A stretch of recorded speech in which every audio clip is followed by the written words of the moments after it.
নমস্কার বন্ধুরা, আমি পায়েল। আশা করি আপনারা প্রত্যেকে সুস্থ আছেন এবং ভালো আছেন। আজকের যে বিষয়টা নিয়ে আলোচনা করব সেটা হচ্ছে অ্যাসিস্ট্যান্ট প্রফেসরের এলিজিবিলিটি। এবার এই বিষয়ে বলতে গিয়ে একটা বিষয় না বললেই নয়। আমরা এতদিন ধরে যেটা জানতাম যে আমাদের অ্যাসিস্ট্যান্ট প্রফেসর হতে গেলে ঠিক কিভাবে হতে হবে, সেই বিষয়টা আমাদের ধারণা ছিল বা জানা ছিল।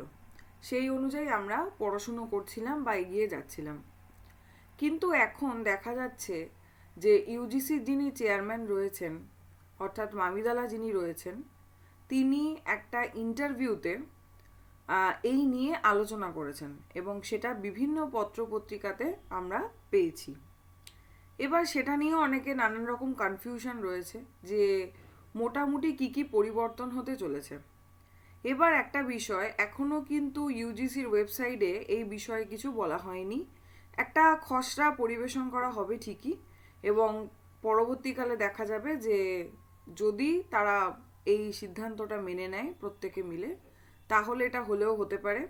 কারণ আমরা এটা আলোচনা করতে করতেই দেখব যে আমরা জানি এনইপি 2020 যেটা রয়েছে, অর্থাৎ ন্যাশনাল এডুকেশন পলিসি, সেখানে শিক্ষাক্ষেত্রে একটা আমূল পরিবর্তনের বিষয় কিন্তু আমরা দেখেছি। আমরা পেপার ওয়ানেও এনইপির টপিকটা আমরা পড়েছি এবং সেক্ষেত্রেও আমরা জানি, জিকে হিসাবেও আমাদের জেনে রাখাটা ভীষণ প্রয়োজন। এইবার সেখানে যেই বিষয়গুলোকে বলা হয়েছে, আমরা মূলত দেখব যে ইউজিসির যিনি এখন বর্তমানে চেয়ারম্যান রয়েছেন, তিনি কিন্তু ওই বিষয়গুলোই বিশেষ করে হাইলাইট করেছেন এবং তার সাথে সাথে কীরকম ধরনের নতুন নিয়ম তারা করতে চলেছে তার একটা আভাস কিন্তু তিনি দিয়েছেন। এবং এই বিষয়ে আলোচনা চলছে এবং সেই মতামতই তিনি জানিয়েছেন কোনো একটা ইন্টারভিউতে, এবং সেই নিয়েই কথা চলছে। আশা করা যায় হয়তো নতুন নিয়ম এটাই দাঁড়াবে। বেশ কিছু আলোচনার মাধ্যমে আমরা সেই সিদ্ধান্তে আসার চেষ্টা করব। মূলত এখন আমাদের লক্ষ্য থাকবে অবশ্যই নেট বা জেআরএফ, কারণ এর কিন্তু কোনো পরিবর্তন নেই। কিন্তু তার পাশাপাশি আমাদের যেটা করতে হবে সেটা হচ্ছে যে পরবর্তীকালে কি হতে চলেছে সেই বিষয়টা সম্পর্কে কিন্তু আমাদেরকে মোটামুটি জেনে রাখতে হবে। এবার দেখুন, প্রথম এই হচ্ছে পেপার কাটিং। এটা ঠিক বোঝা যাচ্ছে না আমি জানি। এখানে আমি একটু দাগিয়ে দিচ্ছি জায়গাটা। দেখুন এই জায়গাটা, rules for recruitment of teachers in universities and colleges will change. এরকম একটা পেপার কাটিং পাওয়া গেছে, এটা সেখান থেকেই নেওয়া। যাই হোক, এগুলো একটু হেজি হয়ে গেছে, কিন্তু মূলত যে বিষয়টা বলা হয়েছে আমরা সেখানে আসি। কারণ উনি কি বলছেন না বলছেন তার একটা কনক্লিউশন হওয়াটা খুব প্রয়োজন। আমাদের এটা বোঝা প্রয়োজন যে বলতে কি চাইছেন। নতুন ভাবনা কেন লিখেছি, কারণ এখনও এটা ওয়েবসাইটে দেওয়া হয়নি রুল হিসাবে, নিউ রুল হিসাবে। কিন্তু এই নিয়ে ভাবনা চিন্তা করছে আমাদের ইউজিসি। সুতরাং আমরা ভাবতে পারি, এবং এনইপি 2020-র সঙ্গে মিল রয়েছে। নতুন যে আমূল পরিবর্তন, এর মধ্যে সিলেবাস চেঞ্জেরও যে একটা ব্যাপার রয়েছে, সেটাও কিন্তু আমরা দেখেছিলাম যে এই চেয়ারম্যান যিনি রয়েছেন তিনি কিন্তু টুইট করেছিলেন যে সিলেবাস আপডেট হবে। তো সেই অনুযায়ী আমরা যেভাবে আশা করেছি যে হয়তো চেঞ্জ হবে এবছর না হলেও 2025-এ হোক, ঠিক তেমনিভাবে এখানেও তিনি নতুন কিছু বার্তা দিচ্ছেন। আমরা একটু বিস্তারিত পড়ব। কি অ্যাসিস্ট্যান্ট প্রফেসর হতে গেলে আমাদের আগে কি প্রয়োজন ছিল একবার দেখে নিই। অ্যাসিস্ট্যান্ট প্রফেসরের ক্ষেত্রে এই জায়গাটা আমি কেন দেখাচ্ছি এটা আপনারা হয়তো জানেন। যারা আমরা নেট পাস করি বা ইন্টারভিউ দিতে যাই, এখন তো পিএইচডি, মানে অন্তত আমরা বলতে পারি যে 3টে ক্রাইটেরিয়া হয়ে গেছে, যেটা জেআরএফ আর নেট সেট এবং এলিজিবল ফর পিএইচডি। যাই হোক, এবার সেই হিসাবে এই অ্যাকাডেমিক স্কোরটা কিন্তু আমাদের প্রত্যেকেরই জানা। সেটা কি ছিল? সেটা ছিল, দেখুন, গ্র্যাজুয়েশনে দেখতেই পাচ্ছেন 80% তার অ্যাবাভ পেলে 15 নম্বর যোগ হতো, 60% বা তার লেস দ্যান 80 এরকম যদি থাকতো তাহলে 13, এবং 55 টু লেস দ্যান 60% হলে 10। এইভাবে গ্র্যাজুয়েশন, তারপর পোস্ট গ্র্যাজুয়েশন, তারপর এমফিল, তারপর পিএইচডি, এবং নেট উইথ জেআরএফ হলে 7 নম্বর যোগ হতো। আর নেট অর ইকুইভ্যালেন্ট বলতে এখানে আমরা সেটের কথা বলতে পারি, সেখানে 5 নম্বর যোগ হতো।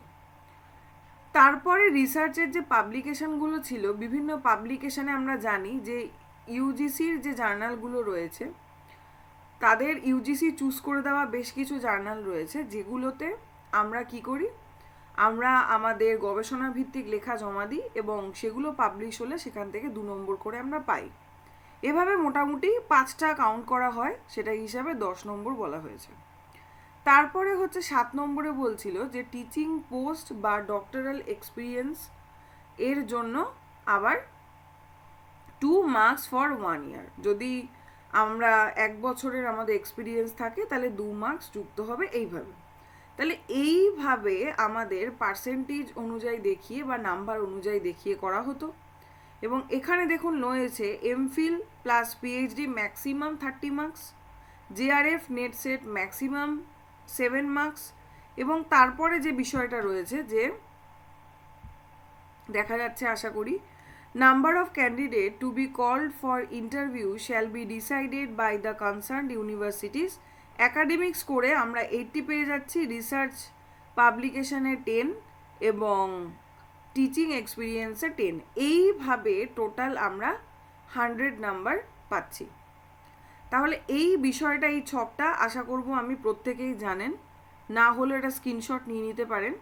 এটা এখনো অবধি রয়েছে, বর্তমানে রয়েছে, কারণ এখনো যেহেতু নতুন কিছু আসেনি তাই আমরা বলবো এটা বর্তমানে রয়েছে। এইবার যেটা বলার সেটা হচ্ছে, এখানে আমরা দেখব পিএইচডির স্কোর কিন্তু 30, অর্থাৎ 30 নম্বর যদি পিএইচডি কমপ্লিট করা হয়ে থাকে, 30টা নম্বর কিন্তু পিএইচডির জন্য পাওয়া যাচ্ছে। আর এই জায়গাটা একটু খেয়াল করব যে রিসার্চ পাবলিকেশনের জন্য পার পাবলিকেশন 2 মার্কস করে দেওয়া হচ্ছে, অর্থাৎ 10 মার্কস।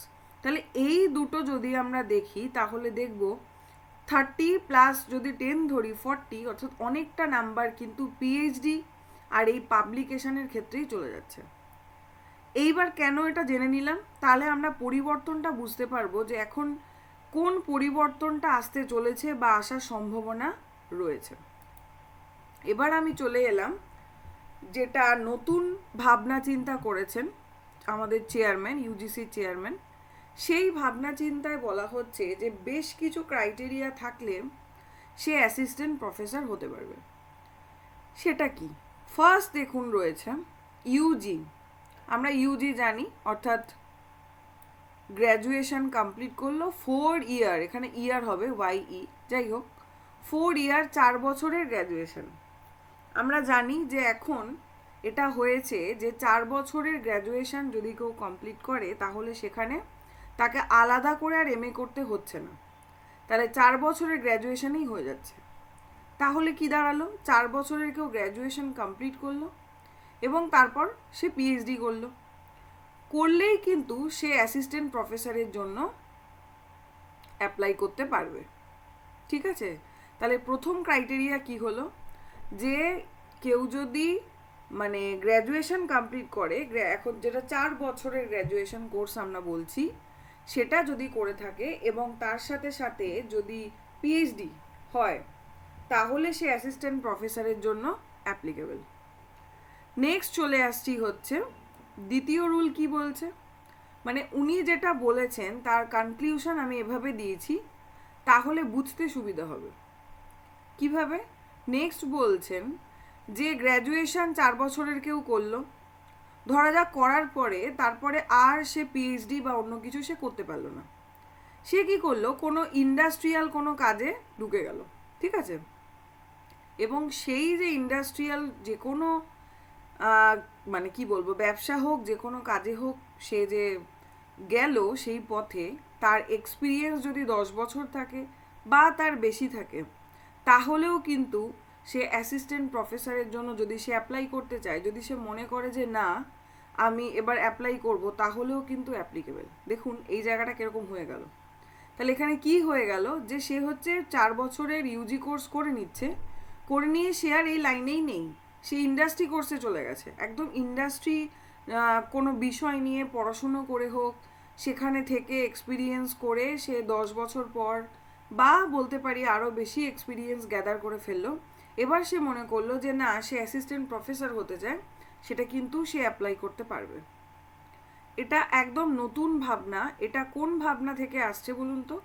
এটা হচ্ছে ন্যাশনাল এডুকেশন পলিসিতে আমরা জানি যে মাল্টি সাবজেক্টের একটা ব্যাপার রয়েছে, তারপর মাল্টি এন্ট্রি, মাল্টি এক্সিস্ট, এই যে বিষয়গুলো রয়েছে না, মানে বারবার করে এন্ট্রি হওয়া যাবে যে কোনো কিছু, এক্সিট মানে বেরোনোও যাবে, এবং এর জন্য কোনো নির্ধারিত সময় বিষয় নেই। এই জায়গাটা কিন্তু এখানে আমরা দেখতে পাচ্ছি, এবং মাল্টি সাবজেক্ট দেখতে পাচ্ছি। অর্থাৎ যার ইন্ডাস্ট্রি নিয়ে যে কাজ করছে, ইন্ডাস্ট্রির মধ্যে যে কাজ করছে, তাকেও কিন্তু অ্যাসিস্ট্যান্ট প্রফেসর হওয়ার সুযোগ দেওয়া হচ্ছে তার এক্সপিরিয়েন্স থাকলে।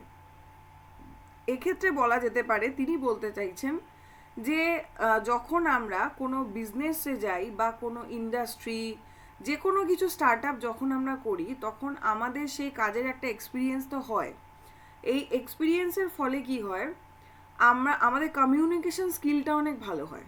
আমরা খুব ভালোভাবে কথা বলতে জানি, লোককে বুঝতে শিখি, হ্যাঁ, তাকে আমরা বোঝাতে পারি যে আমাদের কি প্রয়োজন, যে কোনো কিছু বিজনেস ওরিয়েন্টেড হোক আর বা যে কোনো দিকই হোক না কেন, এগুলো সুবিধা হয়। এবং ইউজিসি মনে করছে যে একজন অ্যাসিস্ট্যান্ট প্রফেসর হতে গেলে পিএইচডি বা ধরুন এরকম স্কোর, প্রচুর নাম্বার পেতে হবে, এর থেকে অনেক বেশি জরুরি হচ্ছে কমিউনিকেশন স্কিলটাকে গ্যাদার করা বা কমিউনিকেশন স্কিলটা ভালো হওয়া।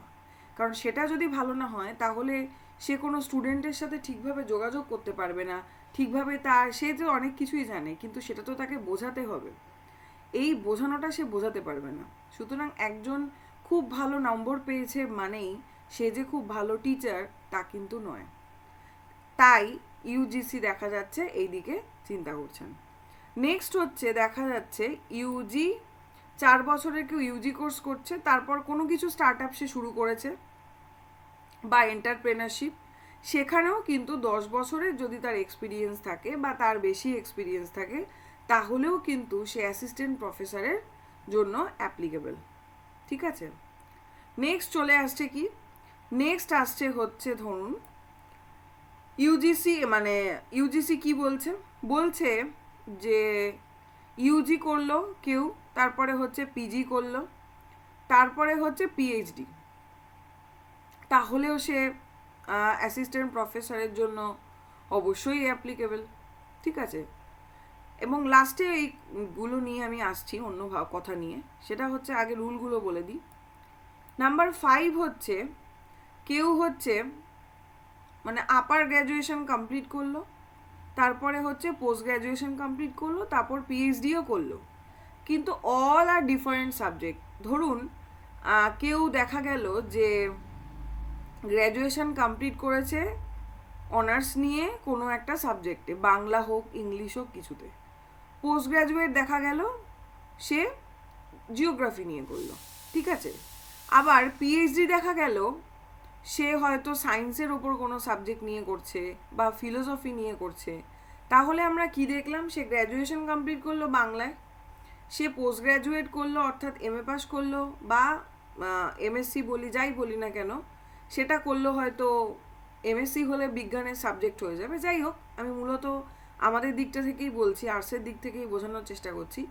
পোস্ট গ্র্যাজুয়েট হয়ে গেল হয়তো জিওগ্রাফি এরকম কিছু নিয়ে, তারপর পিএইচডি ধরা যাক সে ফিলোসফি বা এরকম কিছু নিয়ে করলো। তাহলে 3বারই কিন্তু আলাদা আলাদা সাবজেক্ট নিয়ে করলো, তাহলেও কিন্তু সে কিন্তু অ্যাপ্লিকেবল, মানে সে অ্যাপ্লাই করতে পারবে অ্যাসিস্ট্যান্ট প্রফেসরের জন্য। অবশ্যই নিশ্চয়ই ইন্টারভিউ হবে সেক্ষেত্রে, সেটা পরের কথা। আচ্ছা, এটা একটা দেখতে পেলাম আমরা। এরপরে আমরা আগে কি জানতাম যে আমরা যে যাতে গ্র্যাজুয়েট হব তাতেই আমাদের পোস্ট গ্র্যাজুয়েট হতে হবে এবং সেটা নিয়েই আমাদের পিএইচডি করতে হবে, তাহলেই হবে। এই রুলটা কিন্তু পুরোপুরি বদলে গেল। নাম্বার 6 কি বলছি আমরা, যে ইউজি করলো তারপর পিজি করলো। ধরা যাক কেউ গ্র্যাজুয়েশন কমপ্লিট করলো তারপর এমএ করলো।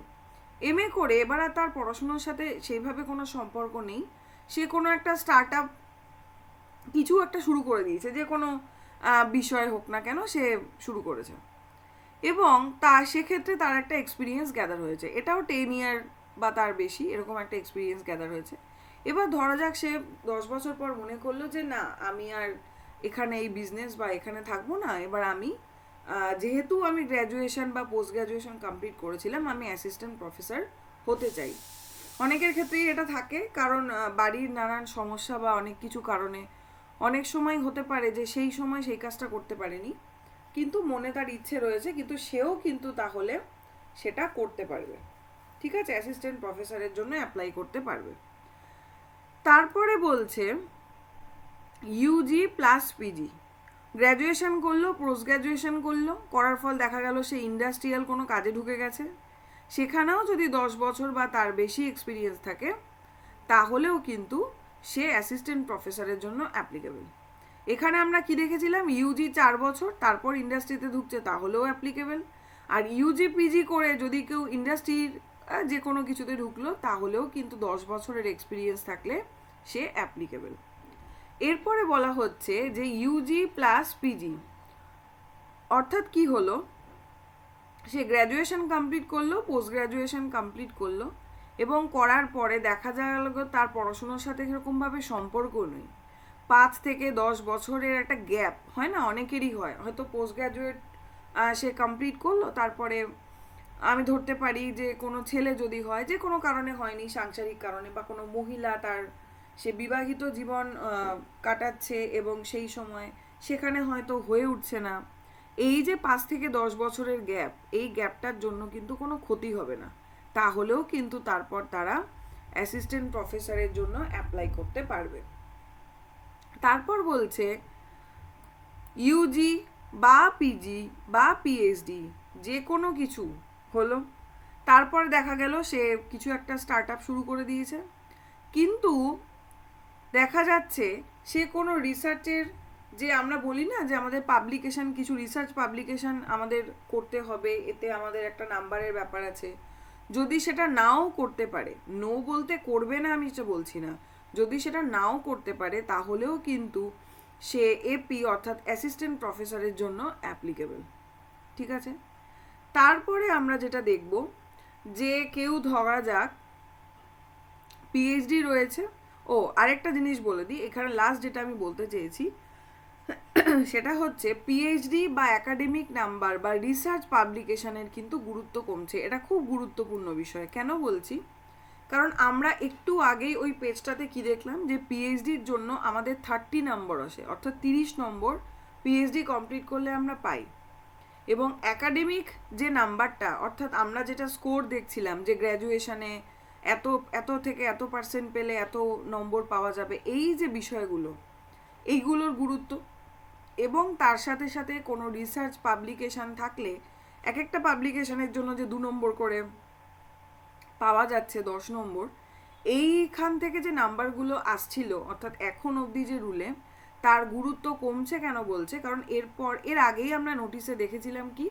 যে পিএইচডি কিন্তু অ্যাসিস্ট্যান্ট প্রফেসরের জন্য ম্যান্ডেটারি নয়, এই রুলটা অলরেডি ইউজিসি কিন্তু বলে দিয়েছে যে এরকম কোনো মানে নেই যে আপনাকে একজন কলেজের প্রফেসর হতে গেলে আপনাকে পিএইচডি করতেই হবে, কারণ পিএইচডি করলেই সে যে ভালো টিচার হবে এরকম কোনো কিন্তু মানে নেই, বা সেরকমভাবেই এখন তারা ভেবেছে যে পিএইচডির সাথে সাথে যদি ধরা যাক কারোর গ্র্যাজুয়েশনে, তারপরে এমএতে, এগুলোতে নাম্বার, প্রচুর নম্বর সে পেয়েছে, তার একাডেমিক স্কোর খুব হাই, ঠিক আছে, তার ফলে সে এগিয়ে থাকবে সবার থেকে ঠিকই, কিন্তু সে হয়তো ভালো করে পড়াতেই পারে না, তার মানে কি দাঁড়িয়ে গেল, তার মানে সেম একই বিষয়ে দাঁড়িয়ে গেল যে আপনি যেটা করছেন শুধুমাত্র স্কোরের ওপর এখন আর ইউজিসি তাকিয়ে থাকবে না, পিএইচডি ম্যান্ডেটারি তো ছিলই না, মাঝখানে একটা হিড়িক উঠেছিল পিএইচডি করতেই হবে, কিন্তু তা কিন্তু নয়, যে করতে পারবে করবে, যে করতে পারবে না পারবে না, এটা বলা হয়েছিল শেষ অবধি। কিন্তু তবুও আমরা কি দেখেছিলাম, যে পিএইচডির জন্য 30টা নম্বর আছে, অ্যাকাডেমিক নাম্বারগুলো ভ্যারি করছে, এবং রিসার্চ পাবলিকেশন থেকেও কিন্তু মোটামুটি 10 নম্বর করে বেশি পেয়ে যাচ্ছে যারা সেগুলো করতে পারছে। তাহলে কি হলো, যে ওটার গুরুত্ব কম হয়েও কিন্তু কোথাও গুরুত্ব রয়ে গেল, তাই নয় কি? কারণ আমাদের ওই নাম্বারটা তুলতে হবে। যদি আমরা না পাই তাহলে আমরা কম্পিটিশনে উতরাতেই পারবো না, কারণ আমার থেকে কেউ অনেক আগে এগিয়ে আছে, তার পিএইচডি হয়ে গেছে বলে, বা তার রিসার্চ পাবলিকেশন বেশ অনেক কিছু করে ফেলেছে বলে, বা তার একাডেমিক স্কোর খুব হাই। এখন কিন্তু এই বিষয়টার থাকছে না, এই বিষয়ের গুরুত্ব কমছে।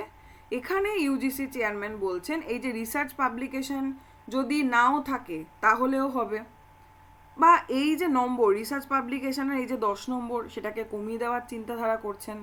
একাডেমিক নাম্বারের যে স্কোরগুলো রয়েছে হয় কমিয়ে দেবেন, মানে কিছু তো রাখবেন ঠিকই, নাম্বারগুলোকে স্কোরগুলোকে কমিয়ে দেওয়ার চেষ্টা করবেন। এখন আপনার কতটা স্কিল রয়েছে, আপনি অন্য কি করছেন, বা আপনি কতটা ভালো পড়াচ্ছেন, বা আপনি কোনো কোর্স করেছেন কি না, এবং এই বিষয়টা দেখার চেষ্টা করছে। অর্থাৎ স্কিল ওরিয়েন্টেড হয়ে যাচ্ছে হচ্ছে আমাদের শিক্ষা ব্যবস্থা, যেটা আমাদের এনইপি 2020-তে বলা হয়েছে, যে একজন যে টিচার হবে তার এতটাই স্কিল থাকবে, সে শুধুমাত্র এরকম নয় যে শুধুমাত্র বাংলার জন্যই থাকবে বা ইংলিশের জন্যই তার স্কিল রয়েছে। এখানে বলা হচ্ছে একজন যে টিচার হবে তার সমস্ত সাবজেক্টে, মোটামুটি বেশ কিছু সাবজেক্টে তাকে দক্ষতা থাকতে হবে। এবার সেটা হতে গেলে এটাই হতে পারে যে কেউ গ্র্যাজুয়েশন কমপ্লিট করেছে অনার্স নিয়ে একটা সাবজেক্টে, এমএ করেছে অন্য সাবজেক্টে, পিএইচডি করেছে অন্য সাবজেক্টে, সেও কিন্তু দেখুন অ্যাসিস্ট্যান্ট প্রফেসরের জন্য অ্যাপ্লিকেবল। তার মানে এখানে মাল্টি সাবজেক্ট ব্যাপারটাকে কিন্তু গুরুত্ব দেওয়া হচ্ছে। তাই এরকম এই যে বিষয়গুলো, এগুলো কিন্তু এখনও আমরা রুলে পাইনি, কিন্তু এই বিষয়গুলো নিয়ে কিন্তু খুব ভাবে চিন্তাধারা চলছে, এবং আশা করি পরবর্তীকালে এই যে রুলটা এটাই আসতে চলেছে, কারণ এটা ভীষণ আপগ্রেডেড চিন্তাভাবনা ঠিকই, কিন্তু তার সাথে কিছু নেগেটিভ দিকও রয়েছে, এর কিছু পজিটিভ দিকও রয়েছে। যাই হোক, তবে সেদিকে না ভেবে এটা আমরা ভাবতে পারি যে এই যে ধরুন পিএইচডি, ঠিক আছে, এই যে পিএইচডির বিষয়টা অনেকেরই আছে যে পিএইচডি করছে, যার পিএইচডি এখনও কমপ্লিট হয়নি, সেই 30 নাম্বার সে পেতো না, কিন্তু এখন সেই জায়গায় দেখা যাচ্ছে যে এর গুরুত্ব কিন্তু অনেকটা কমে যাবে, পিএইচডি করার গুরুত্বটা। তাহলে এই যে ব্যাপারগুলো, এগুলো কিন্তু আমাদেরকে একটু দেখে রাখতে হবে, খেয়াল করতে হবে, কারণ যদি হতেই পারে যে কেউ কিছুটা কমপ্লিট করতে পেরেছেন ইউজি পিজি করে, এবার একদম অন্য কোনো ব্যবসাদায়িক যে কোনো লাইন, অনেক দিকে ব্যবসা করা যায়, অনেক কিছু স্টার্ট আপ হয়, শুরু করেছেন, এবং তারা মনে করছেন যে আর পসিবল নয়, তা কিন্তু নয়, আবার পসিবল। তবে কি নেট নিয়ে কিন্তু এখানে কিছু বলেননি, মানে এখানে আমি নেট লিখিনি, উনি নেট বলেননি, এর মানে হচ্ছে এই যে নেট দিতে হবে কি হবে না এই বিষয়ে কথা বলেননি, তার মানে দাঁড়িয়ে যাচ্ছে যে এখনো অবধি আমাদের যেটা, যে অন্তত নেটটা পাস করতে হবে, আর নেট রয়েছে, জেআরএফ রয়েছে, এবং তার সাথে সাথে পিএইচডির জন্য অ্যাপ্লিকেবল হতে হবে, এই যে বিষয় ক্রাইটেরিয়াটা করেছে সেটা কিন্তু বহাল থাকবে বলেই মনে হয়। এবং কারণ এটার পরিবর্তন সবে মাত্র এই রুলটা করা হয়েছে আমরা জানি, সুতরাং এই যে পিএইচডি দেওয়ার জন্য যে আমাদের নেট পরীক্ষাতেই বসতে হবে, এই ব্যাপারটা কিন্তু এবার থেকেই শুরু হলো। সুতরাং নেটের গুরুত্ব কিন্তু সর্বোপরি, তাই প্রত্যেককে চেষ্টা করতে হবে অন্তত আর কিছু না হোক নেট বা সেটটা কমপ্লিট করে রাখতে। এটা হচ্ছে আমাদের চেয়ারম্যানের ভাবনা চিন্তা, এই নিয়ে তিনি বলেছেন। আচ্ছা, আপনারা বিভিন্ন নিউজ চ্যানেলে দেখতে পাবেন, ইন্টারভিউতে রয়েছেন, টুইটারেও আপনারা খুঁজতে পারেন, এরকম জায়গায় আপনারা এগুলো দেখে নিতে পারেন। তবে এগুলো প্রত্যেকটাই আমি একেবারে সাম আপ করে ছোট্ট করে বলে দেওয়ার চেষ্টা করেছি, যাতে পয়েন্ট করে দিয়েছি, যাতে আপনাদের বুঝতে সুবিধা হয়। আশা করি আপনারা বিষয়টা বুঝতে পেরেছেন, এবং এটা কিন্তু এখন থেকেই শুরু হয়ে যায়নি, আমি আবারও বলছি, এই ভুল ধারণায় থাকবেন না। তবে এটা কিন্তু আসতে চলেছে, আমরা এরকমভাবে ভাবতেই পারি কারণ চেয়ারম্যান যখন বলছেন এই নিয়ে নিশ্চয়ই সেখানে কোনো কথাবার্তা হয়েছে, তাদের মধ্যে চিন্তাভাবনা চলেছে, তাই ইন্টারভিউতে তিনি এই কথাগুলো বলছেন, যাতে আমরা আগে থেকেই অ্যাওয়্যার হয়ে যাই যে আমরা কিভাবে এগোবো। তাহলে এই ছিল আজকের বিষয়। তবে আরেকটা বিষয় বলে দিই, একটা দিকে ভালো হয়েছে, অনেকেই রয়েছেন যারা ধরুন নেট পেয়েছেন বা জেআরএফ করেছেন। জেআরএফ এর মেয়াদ আমরা জানি 3 বছর। মেয়াদ বলতে আমি বলতে চাইছি পিএইচডি করবার জন্য, অর্থাৎ জেআরএফ এর 3টে বছরের মধ্যে কিন্তু পিএইচডি করতে হবে, পিএইচডিতে ঢুকতে হবে অ্যাটলিস্ট, তাহলেই স্টাইপেন্ড চালু হবে ইত্যাদি। কিন্তু ধরা যাক যে কেউ হয়তো প্রচুর এরকম রয়েছেন যারা জেআরএফ পেয়েছেন 3 বছরের মধ্যে, তারা পিএইচডিতে যে মানে চান্স পাননি, ঠিক আছে? সেক্ষেত্রে কিন্তু দেখা যাচ্ছে এই যে তারা ভাবছেন যে তাদের সমস্যা বা কিছু, তারা যদি মানে অন্য পড়াশুনোও শুরু করেন বা অন্য কিছু স্টার্ট আপ শুরু করেন বা কিছু বিজনেস, কিছু ইন্ডাস্ট্রিয়াল কাজও শুরু করেন, সেই এক্সপিরিয়েন্সেও কিন্তু হবে, কারণ অলরেডি আপনার কাছে কিন্তু জিআরএফটা রয়েছে। তাহলে এটা একটা ভালো দিক বলে আমার মনে হয়, কারণ অনেকেরই এটা রয়েছে জিআরএফ হয়েও কিন্তু অনেক সময় দেখা যায় পিএইচডির জন্য সে হলো না। এর কারণ একটাই আমি বলবো, যে প্রচুর সিট কিন্তু আমাদের বাড়ানো দরকার। সিট সংখ্যা এতটাই কম, সেই অনুযায়ী নেট এবং জেআরএফ এর পাশ করে বসে আছে প্রচুর। আমার মনে হয় আপনারাও রিলেট করবেন এই কথার সঙ্গে, খুব বাস্তব, এগুলোই আমরা দেখছি চারিদিকে। সেক্ষেত্রে সিট থাকছে 8টা করে 10টা করে প্রতি বছরে এক একটা সাবজেক্টে, এবং সেখানেও আবার ভাগ রয়েছে, মানে ইউজি মানে আপনার ওই কাস্ট অনুযায়ী এসসি এসটি হ্যানা ত্যানা এইভাবে ভাগ রয়েছে। এই যে এত কমভাবে করে দেওয়া হয়েছে, তার ফলে কি হচ্ছে, প্রচুর স্টুডেন্ট বসে রয়েছেন। এখন নেটটা যেহেতু 1 বছরের মানে একটা মেয়াদ করে দেওয়া হয়েছে, নেট পাস করার 1 বছরের মধ্যে পিএইচডিতে ঢুকতে হবে, বা ওই বলুন যেটা পিএইচডির পাস করে ঢুকতে হবে, মানে নেটের পরীক্ষা দিয়েই সে পিএইচডির ক্রাইটেরিয়ায় পাস করে, তাকে 1 বছরই টাইম আছে তার হাতে।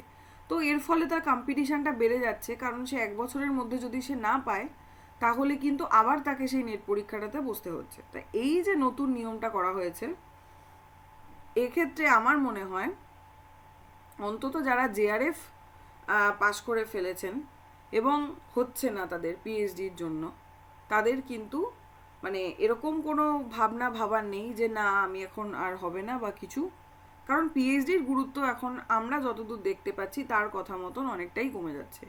অবশ্যই পিএইচডি করতে চাইলে করতে পারবেন, পিএইচডির জন্য ডেফিনেটলি একটা নম্বর ধার্য তো থাকবেই, কিন্তু সেটা অনেকটাই কম। তাহলে এই ছিল আজকের আলোচনা। প্রত্যেকে জানাবেন আপনারা কমেন্টে বুঝতে পারলেন কি না।